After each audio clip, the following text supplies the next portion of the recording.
बलि। आज प्रस्तुत है श्री ए गोपी कृष्ण के तेलुगु नाटक का हिंदी अनुवाद।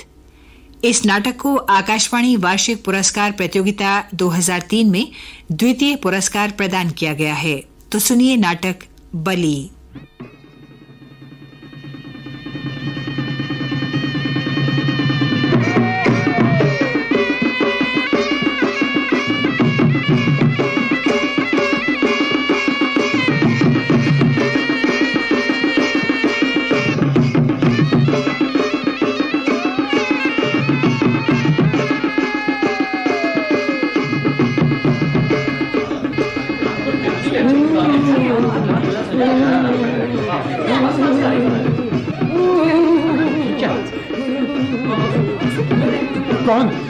कौन हो तुम? मैं शिव सती हूँ देवुडम्मा। शिव सती? क्यों आई हो? मैं तुम्हारी तकलीफें दूर करने आई हूँ। सच? हमारी तकलीफें दूर करोगी? हाँ, दूर करूंगी, जरूर दूर करूंगी। अच्छा देखो, हमारे गांव में बाढ़ आई है, गांव डूबने वाला है। क्या हमारे गांव को बचाओगी? बचाऊंगी, लेकिन तुम्हें मेरी एक इच्छा पूरी करनी है। हाँ, बताओ माता, तुम्हारी क्या इच्छा है? बताती हूँ। इतवार अमावस्या के दिन पाँव फटने के पहले ही एक बलि देनी है। बलि? भेड़ा चाहिए? नहीं। तो बकरियां? नहीं। तो और क्या चाहती हैं? एक कुंवारी चाहिए। कुंवारी की बलि? बलि नहीं, उसे स्वर्णी बनाओ। लेकिन स्वर्णी बनाने के लिए कौन सी लड़की है हमारे गांव में? स्वर्णी? लेकिन भैया आजकल तो ये रिवाज ही नहीं है। फिर कौन बनेगा स्वर्णी? भैया नरसिंह, हाँ। ये स्वर्णी मने क्या है? अरे तू अभी छोटा है, ये सब तुझे नहीं मालूम। स्वर्णी का अर्थ है ईश्वर की सेवा के लिए शुभ मुहूर्त में एक लड़की देना। अच्छा। समझे? हाँ। फिर जीवन भर उस लड़की से कोई भी शादी नहीं करता। हाँ। क्यों? फिर उस लड़की की शादी और बाल बच्चे नहीं होते? नहीं होते। अच्छा। फिर ईश्वर ही उसके लिए सब कुछ है भैया। हाँ, उसको थोड़ी सी टैक्स फ्री जमीन दे दी जाती है, बस फिर उसके सहारे वो अपना जीवन काटती है बेचारी। अब बरसों पहले कुछ माता पिता अपनी मर्जी से अपनी लड़कियों को ईश्वर की सेवा में देते थे, ताकि वो सुख से रह सकें। हाँ, लेकिन भैया वैसे ऐसी कन्या हमारे गांव में कौन है? कौन है? सुजाता। अरे सुजाता है ना? अरे वो खड़ी, उसे ले आओ। नहीं, सुजाता को स्वर्णी मत बनाओ भाई। अरे तू कौन होता है मना करने वाला? हाँ? माता ने चाहा है तो उसे पूरा करना ही होगा। अरे भाइयों, अरे आ जाओ। ठीक है। अरे भाई, माता को गुस्सा आ गया तो गांव का गांव बलि चढ़ जाएगा। अरे चलो जल्दी करो, अभी माता को पकड़ लो। अरे ठहरो, अरे ठहरो भाई तुम लोग। वो लड़की स्कूल में पढ़ती है नरसिंह, उसका जीवन बर्बाद करने का हम लोगों को क्या अधिकार है? हाँ भैया नरसिंह, ये नहीं हो सकता। सुजाता को स्वर्णी मत बनाओ। अरे इन बातों की परवाह मत करो। अरे आओ, सुजाता को पकड़ के यहाँ लाते हैं। सुजाता, भाग जाओ सुजाता, भाग जाओ। क्या है वेंकटेशु, क्या हुआ? अरे सुजाता, तुझे स्वर्णी बनाने जा रहे हैं। हाँ? भाग जा। मुझे स्वर्णी बनाएंगे? हाँ। बिना मेरी मर्जी के कैसे बना सकते हैं? अरे मर्जी तुम्हारी मर्जी? कैसी मर्जी? ये तो माता की इच्छा है, करना तो इसे होगा ही तुम्हें। अरे इस गांव को डूबने से बचाने के लिए तुमको स्वर्णी बनाना है। ये माँ की इच्छा है सबकी। माँ की इच्छा? ऐसी इच्छा करने वाली माँ नहीं हो सकती। अपराध, घोर अपराध है। माँ नाराज हो गई तो पूरे गांव को डुबा देगी। माँ शांत हो जाओ माँ, सुजाता को स्वर्णी बनाएंगे, ये मेरी कसम है। आचार्य जी ये क्या? आपकी आंखों के सामने ही ऐसे अन्याय हो रहे हो तो आप देखते रहेंगे क्या? हाँ? मैं असहाय हूँ बेटी। आचार्य जी, पूरा गांव रिवाज का पाबंद बनकर तुझे स्वर्णी बनाना चाहे तो मैं क्या कर सकता हूँ? मैं नहीं मानती। मेरा अपना जीवन है, मेरी भी कुछ इच्छाएं हैं। ये हमारे गांव का रिवाज है लड़की, ये हमारे गांव का रिवाज है, तुम्हारी इच्छा नहीं है ये। मैं नहीं मानती। नरसिंह ये गलत है भाई, मेरी बात सुनो। क्या देखो, ये सब आचार विचार रीति रिवाज अतीत काल के हैं, पुराने हो चुके हैं। अरे छोड़ो भी, जब माँ ने कोई इच्छा बताई है तो तेरी मेरी बात कौन सुनेगा? नहीं चलो, ये काम हमें करना ही चाहिए। नहीं, तुम दोनों मेरे नसीब बताना। हटो हटो, दूर हटो। नहीं। मल्लेश, मल्लेश, जाओ दौड़ो। अरे सुजाता भाग रही है, पकड़ो। अरे जाओ, अरे जाओ, अरे भागती है। ना मुंह पे बचकर कहाँ जाएगी? हे ईश्वर, हे प्रभु, उस भोली भाली की रक्षा करो। आचार्य जी, वे सब उसका पीछा कर रहे हैं, क्या आप उसे बचा नहीं सकते? नहीं बेटा, ये मेरे बस की बात नहीं। जाओ, तुम ही जाओ, तुम ही सुजाता की रक्षा करो, नहीं तो परमात्मा पर छोड़ दो उसे। क्या सच में परमात्मा है? अगर वो है तो क्या ऐसी इच्छा करेगा? नरसिंह, इधर आओ, तुम भी आओ। जैसे भी हो उस सुजाता को पकड़ना है। चलो, उसका घमंड उतारना है। अनाथ थी, इसीलिए मैंने शरण दी, पाला पोसा, घर में रख लिया। असहाय थी तो मैंने साथ दिया, लेकिन अब वो घमंडी बन गई है। अरे मेरे भाई के साथ शादी करने से इनकार करती है। यही नहीं, उसे पागल भी कहने लगी है। उसे अपनी पढ़ाई पे बहुत घमंड है। जाओ नरसिंह, आज उसे मत छोड़ना, समझे? कल सवेरा होते होते उसे बधू बनाना है, सुरनी बनाना है।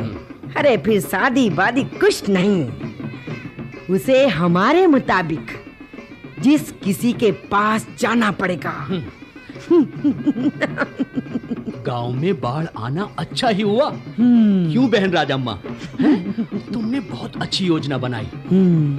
अब कहाँ जाएगी? अरे अब अकेला तुम्हारा भाई ही नहीं, गांव के सब लोग उसके पति हैं। हाँ।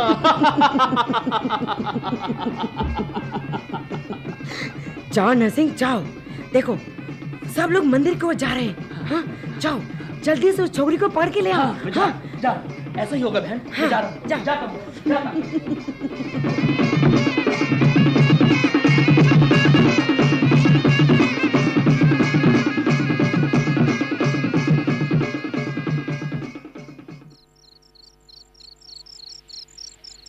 अरे सुजाता भाग गई। अरे ढूंढो, अरे मंदिर में जाओ, अरे वहाँ ढूंढो, यहाँ ढूंढो। अरे भैया नरसिंह। हाँ। अरे नरसिंह भैया। हाँ। अरे यहाँ तो बहुत अंधेरा है भाई, कुछ भी नहीं दिखता। सुजाता भी नहीं दिखती कहीं। अरे क्यों नहीं दिखती? अरे यहीं कहीं छुपी हुई होगी। अरे क्या मंदिर में दीप नहीं है? मंदिर में दीप नहीं है भैया, अम्मा के यहाँ जल रहा है। अरे उसी दीप को उठा लाओ और ढूंढो। यहाँ क्यों खड़े हो? ढूंढो। अरे यहाँ कोई नहीं दिखता। यहाँ घंटी बजती है, पर यहाँ कोई नहीं है। फिर भी घंटी बजती है। नरसिंह, हाँ। नरसिंह भैया, अरे मंदिर में भूत है भैया। अरे भूत है मंदिर में। अबे चुप चुप, मंदिर में भूत? कहीं तुम पागल तो नहीं हो गए? अरे अम्मा भूत की तरह दिखाई दे सकती है भला? अरे नहीं भैया, मैं सच कह रहा हूँ, यहाँ भूत है। अरे ये खून, अरे भैया, भैया नरसिंह, भैया नरसिंह, मुझे मारा भैया। मल्लेश गिर पड़ा। है? मल्लेश गिर पड़ा? क्या सचमुच यहाँ भूत है? हाँ हाँ। भगवान को सुरनी न देने की वजह से अम्मा क्रोधित हो गई है। क्या?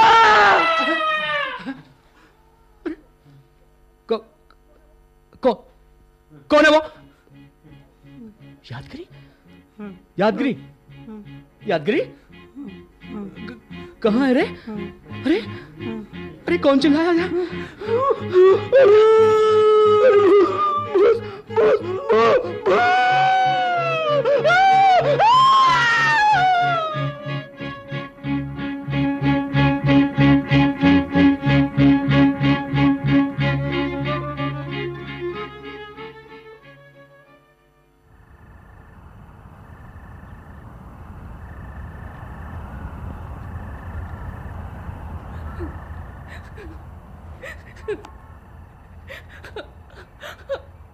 कौन? बेटी, तुम कौन हो? क्यों रो रही हो? इतनी रात को मंदिर में क्यों आई हो? पुजारी जी, मैं हूँ सुजाता। ओह, तो तुम हो सुजाता। अच्छा, पहले इस पेड़ के नीचे से उठो। जी। उठो उठो। हाँ। पुजारी जी, आपको मालूम है? तुम पहले मंदिर के अंदर चलकर बैठो बेटा। आओ चल। हाँ हाँ, यहाँ बैठ जाओ। लो, ये प्रसाद खा लो। पुजारी जी, मैंने अम्मा के प्रति क्या अपराध किया है? सुजाता, ऐसा क्यों कहती हो? अम्मा ने तुम्हें क्या दंड दिया है? माँ ने मेरी बलि चाहिए। बलि चाहिए? माता की इच्छा पूरी करने के लिए गांव वाले मेरा पीछा कर रहे हैं। मैं भागकर यहाँ आई हूँ। तुमने अच्छा काम किया बेटा। जी। नहीं नहीं, माता तुम्हें यहाँ ले आई है, वही तुम्हारी रक्षा करेगी। यहाँ जरूर करेगी। अच्छा पुजारी जी, सबकी रक्षा करने वाली माँ इस तरह की इच्छा कैसे कर सकती है? सुजाता, किसने कहा कि उस माता ने तुम्हारी बलि चाही है? सबको सुखी रखने वाली माता का इस प्रकार की इच्छा करना अन्याय है ना? मेरे शील की बलि चाहना। सब औरतों की तरह शादी करके बाल बच्चों के साथ सुखी रहने का सौभाग्य क्या मेरे लिए नहीं है? मैंने ऐसा कौन सा पाप किया है पुजारी जी? देखो सुजाता, मैंने क्या किया है? तुम तैश में मत आओ बेटी। तुम्हारा कहना सच है। पुराने जमाने के असभ्य समाज के व्यवहार, रीति रिवाज आज के समाज में भी चल रहे हैं। कभी देवताओं की संतुष्टि के लिए कन्याओं की बलि दी जाती थी। धीरे धीरे उसे अपराध, पाप मानकर छोड़ दिया गया। हालांकि लोगों ने नरबलि देना छोड़ दिया, फिर भी कन्याओं की इस तरह की बलि नहीं छोड़ी। जो पुजारी जी, उस बलि में और इस बलि में क्या भेद है? एक तरह से तो वही बलि बेहतर है, क्योंकि एक ही बार से सिर काट कर माँ के चरणों पर डालने से बस काम समाप्त। लेकिन देवता के नाम पर मेरे शील की बलि देना हर क्षण नरक की याद दिलाता है। इससे बढ़कर तो मौत बलि है पुजारी जी। देख बेटी, मैं तेरी वेदना को समझता हूँ। तुम्हारे कहे अनुसार ये भी एक प्रकार की बलि ही है। इन अंधविश्वासों से कुछ बेवकूफ लोग अपनों की ही बलि देकर इस परंपरा को बनाए हुए हैं। जब तक लोगों में इन मूढ़ाचारों पर अंधविश्वास रहेगा, तब तक तुम्हारी और अकम्मा जैसी स्त्रियों की बलि देनी पड़ेगी। पुजारी जी, क्या कह रहे हैं? अकम्मा के साथ इस बात का क्या संबंध? तुम्हें मालूम है कि अकम्मा कौन है? देवी है, हमारे गांव और गांव के लोगों को सुखी रखने वाली देवी। नहीं बेटी, अकम्मा देवी नहीं है जी? वो भी तुम्हारे जैसी अभागिन लड़की है जिसे देवी बना दिया गया है। जी? करीब 30 साल पहले की बात है। हमारा गांव बहुत अच्छा था। उस गांव में एक शरीफ अध्यापक थे, धर्मराज। उनके 3 लड़के और 1 लड़की थी। लड़की के पैदा होते ही उनकी पत्नी चल बसी। पिता और तीनों भाइयों ने उस लड़की को बड़े लाड़ प्यार से पाला, लेकिन उन दिनों लड़कियों को उच्च शिक्षा नहीं दी जाती थी। इसलिए अकम्मा ने 5वीं कक्षा के बाद पढ़ाई छोड़ दी। धीरे धीरे वो सयानी हो गई। एक दिन अचानक जोरों की हवा के साथ तूफान उठा।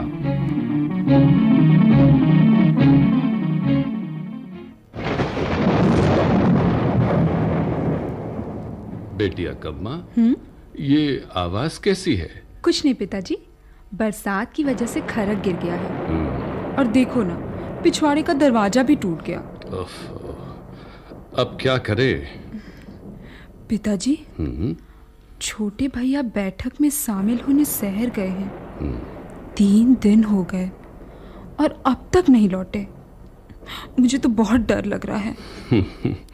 अरे बेटी, डरती क्यों हो? अरे वर्षा के घटते ही वो आ जाएगा। हाँ, हमारे गांव की नदी पर बांध बनना है बेटी। अच्छा? इस विषय में बड़े इंजीनियरों से बातचीत करने तुम्हारा भाई शहर गया है। बांध बनने से क्या होता है पिताजी? अरे बेटा, ऐसी वर्षा और तूफान के समय बांध नदी की बाढ़ और उफान को रोकता है। अच्छा? हाँ। साहब जी, भयंकर तूफान में हम बर्बाद हो गए। अरे क्या? गंगा मैया का क्रोध आया है। नदी पूरे उफान पर है। अरे ये क्या हुआ? अरे तुम बिना घबराहट के धीरे धीरे बताओ भाई। शैलम, तुम बताओ। हाँ। क्या हुआ? साहब, अपनी नदी गंगा माँ उमड़ पड़ी है। गांव में पानी आ गया है। अच्छा। साहब जी, अभी तक 4 आदमियों को गंगा मैया निकल गई। 4 आदमी? वो सब हमारे गांव के थे साहब जी। सब गांव के थे। और साहब जी, सितम्मा का पति। क्या हुआ सितम्मा के पति को? वो नदी में डूब गया है। अरे भगवान, सीतम्मा जैसी औरत के साथ ये कैसा अन्याय हुआ, कैसा अन्याय हुआ। पिताजी मुझे बहुत डर लग रहा है। भैया भी तो। अरे बेटी भैया को कुछ नहीं होगा। बेटा तुम डरो मत बेटा। जाओ जाओ तुम अंदर जाओ। अरे जाओ जाओ जाओ, मैं सीतम्मा से मिलकर आता हूँ। हाँ जाओ। मैं भी चलूंगी आपके साथ। मैं भी। नहीं बेटी नहीं, तुम छोटी हो। अंदर जाओ जाओ जाओ अंदर। श्री शैलम और मैसैया आओ हम लोग चलते हैं। आओ चलो चलो, हम भी चलेंगे।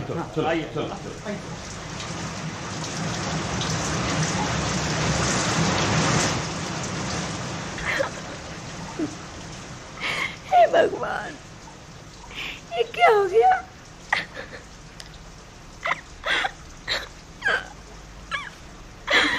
तुम इतनी जल्दी छोड़ के क्यों चले गए?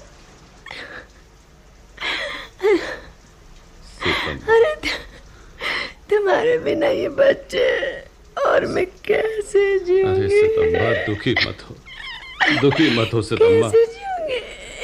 हमने इस दुख की कल्पना भी नहीं की थी। अरे हमने समझा था कि बरसात में पानी तो बरसेगा, लेकिन यूं नदी उमड़ आएगी ऐसा सपने में भी नहीं सोचा था। सपने में भी सोचा। साहब जी एक बात कहूँ? मेरी समझ में नहीं आता साहब जी कि गंगा माँ को हमारे गांव पर इतना क्रोध क्यों आया। हमने कौन सा अपराध किया?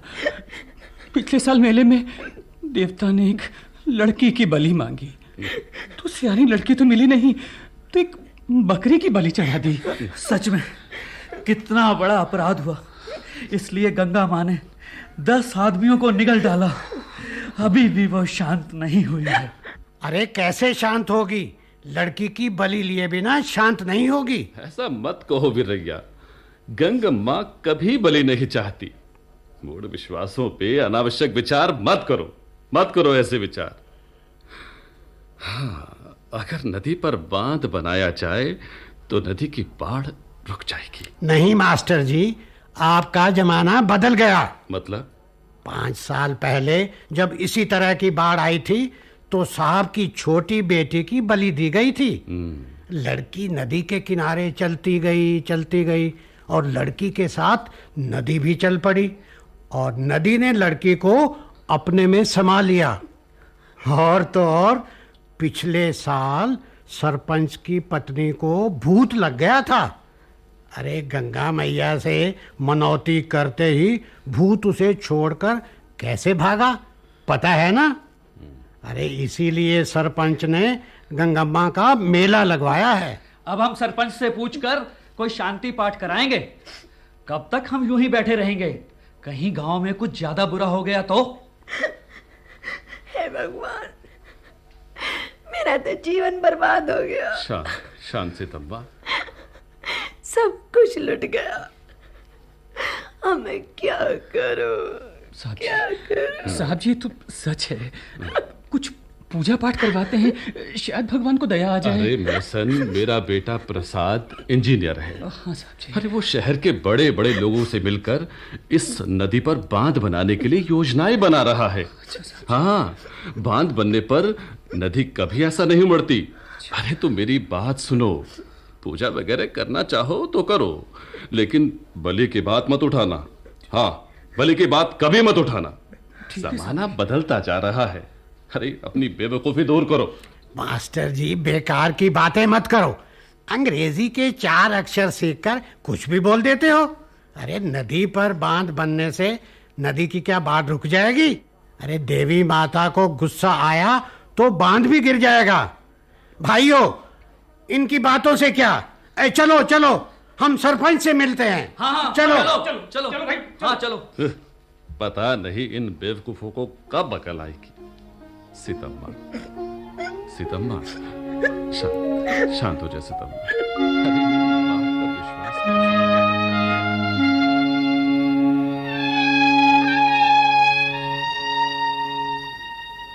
पिताजी, मैंने सुना है गंगम्मा को गुस्सा आया है और वो बलि देने से ही शांत होंगी।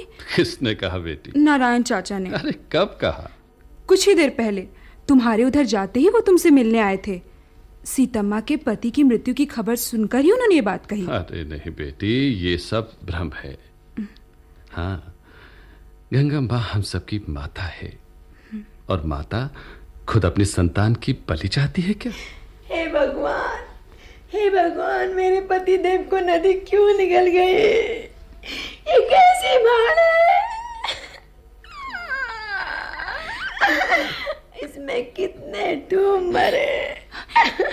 पिताजी, अरे कनकम्मा, ये कनकम्मा क्यों रोती है? मामा जी बाढ़ में बह गए। इस गांव में महामारी आ गई। किसी दुष्टात्मा का साया पड़ा है। क्या? मालूम नहीं गनगम्मा कब शांत होगी। तुम्हारे पिता तो अपनी जिद पर अड़े हैं अकम्मा। नाम के लिए गांव के मुखिया हैं। सब लोग झुक झुक कर उसकी वंदना करते हैं। लोगों की इतनी हानि होते देखकर भी बैठे हैं। अरे नारायण, तुम क्या बोल रहे हो? अरे तुम ही बताओ, मैं क्या कर सकता हूँ?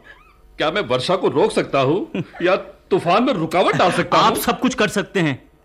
कन्या की बलि देने से ही वो शांत होगी। नारायण, तुम पढ़े लिखे हो और तुम भी अनपढ़ गवारों की तरह बोल रहे हो। पढ़ाई अलग और विश्वास अलग। विश्वास सच नहीं निकला तो ऐसा होता है क्या? गांव की सारी सौभागिनों को विधवा बनने के बाद ही तुम्हारी आंखें खुलेंगी क्या? लो, तुमसे मेरा क्या, मैं जा रहा हूं। बेचारी कनकम्मा गरीब है।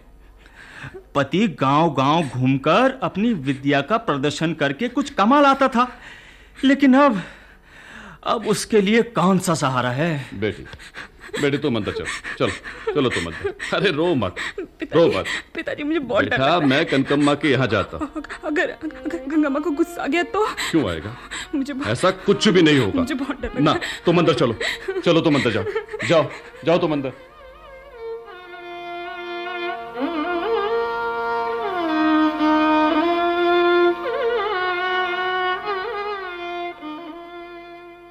मास्टर जी, ओ मास्टर जी। कौन? वीरैया दादा आप?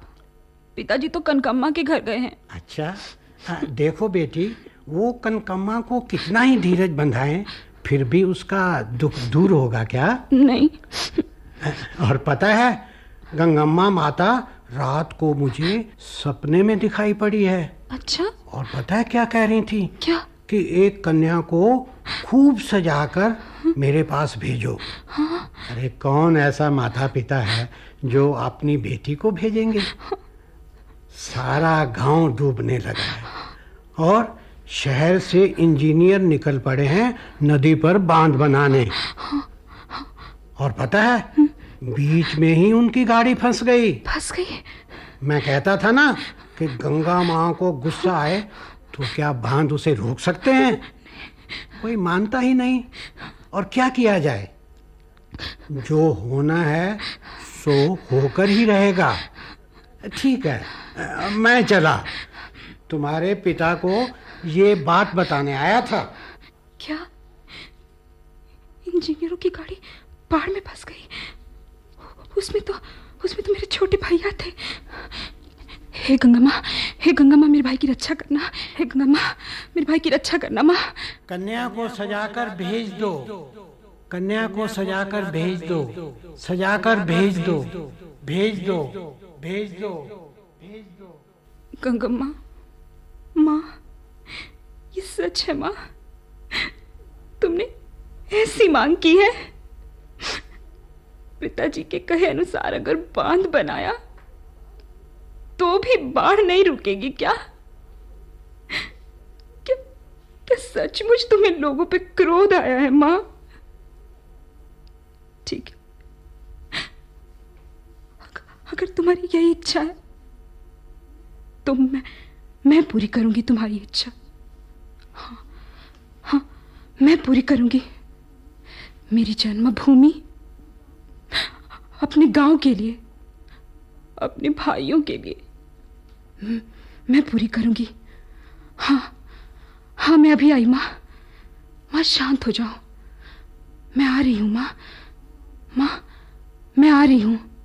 शांत हो जाओ माँ, शांत हो जाओ माँ। मैं आ रही हूँ माँ मैं आई। माँ मैं आई।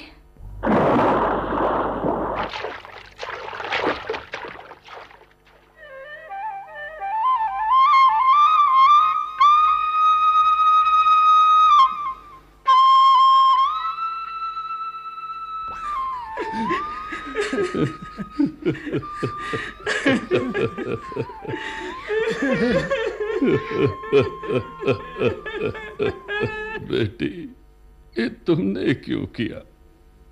मैंने तुम्हें कभी ऐसी बातें नहीं सिखाई। बलि होने की भावना तुम्हारे मन में क्यों आई? अपने भाई के लिए तुमने अपनी बलि दे दी। मास्टर जी, इस बलि के लिए शांति करनी है। इस गांव की रक्षा करने वाली अकम्मा के लिए मंदिर बनाएंगे। आइए मास्टर जी। हाँ, चले। मेला लगाएंगे, मंदिर बनाएंगे। माता अकम्बा की जय, माता अकम्बा की जय।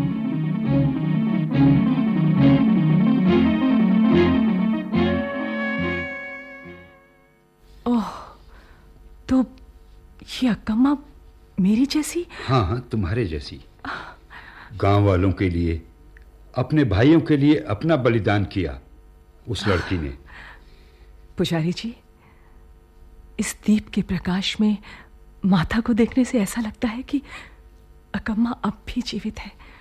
देखिए, ये आंखें थोड़े से उजाले में भी कैसी चमकती हैं। ये अपनी कहानी खुद कहती हुई लगती है। इतने दिनों बाद अपने त्याग पर गर्व करती हुई दिखती है ना? देखिए, कितनी करुणा भरी दृष्टि से देखती है। मेरी बेटी अकम्मा जीवित है। जी, सच जीवित है? हाँ, वो जीवित है। उधर देखो अकम्मा। आओ बेटी, ये है सुजाता। सुजाता? तुम अकम्मा? हाँ, मैं जीवित हूँ। बेटी, उस दिन नदी में चलते समय नदी का उफान कम होने लगा। उस समय मैं सूर्य नमस्कार कर रहा था। अचानक अकम्मा का शरीर मेरे पैरों को लगा। मैं उसे उठाकर अपने साथ ले आया, पाल पोस कर उसे बड़ा किया। मैंने उसे गांव भेजना चाहा बेटी, लेकिन गांव में मेला चल रहा था। अकम्मा की मूर्ति खड़ी करके धूप दीप नैवेद्य चढ़ाए जा रहे थे। उसकी देवता की तरह पूजा होने लगी थी। मुझे लगा कि उस हालत में मेरे बताने पर भी गांव वाले नहीं मानेंगे कि अकम्मा जीवित है। यही नहीं, उसके भाई पिता दुख से संतप्त होकर गांव छोड़कर शहर चले गए। उनको कहां ढूंढे? अकम्मा। इसलिए तब से मैं उसे सकुशल अपने पास रखे हुए हूं। चारों दीवारों के बीच अमूर्त मूर्ति की तरह जिंदा रही है ये। इस मंदिर में होने वाले अच्छे बुरे के गवाह के तौर पर जीवित। कितना अन्याय! पुजारी जी, मैं भी अकम्मा सी अमूर्त मूर्ति इस मंदिर में रहूं? नहीं सुजाता, तुम खुले आकाश में निकल पड़ो। ये लो नीम की डालियां और कपाल। देखो देखो, पौ फटने ही वाला है। तुम अपने केशों को खोल दो और जोर से हुंकार करो, मैं हूं अम्मा। अम्मा मुझ में समा गई है। यो कहते हुए क्रोध से उछल पड़ो। देखना, लोग तुमसे डरेंगे, तुम्हारी पूजा करेंगे। और ये भी बताना कि अगर तुझे स्वैरिणी बनाया गया तो तू इस गांव का सर्वनाश कर देगी। वज्रम वज्रेण खंडितः। बेवकूफों को बेवकूफी से ही जीतना होगा।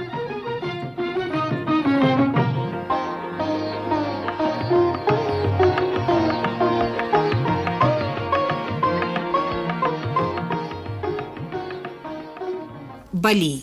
अभी आप श्री ए गोपीकृष्ण के तेलुगु नाटक का हिंदी अनुवाद सुन रहे थे। नाटक के निर्देशक थे सुदर्शन कुमार, प्रस्तुतकर्ता अंजलि शर्मा और प्रस्तुति सहायिका विजय लक्ष्मी शर्मा। नाटक में भाग लेने वाले कलाकार थे अलका अमीन, नीरू अग्रवाल, सुरेश चंद्र पंत, राजेश आहूजा, सलीम खान, अशोक कुमार अनुराग, विद्या भूषण, विनोद कुमार मिश्र, एसएम शरीफ, एसपी इलाहाबादी, जगदीश दुआ और अंगिका शर्मा। ये नाटक केंद्रीय नाटक एकांश द्वारा तैयार किया गया और आकाशवाणी के दिल्ली केंद्र से प्रसारित किया गया।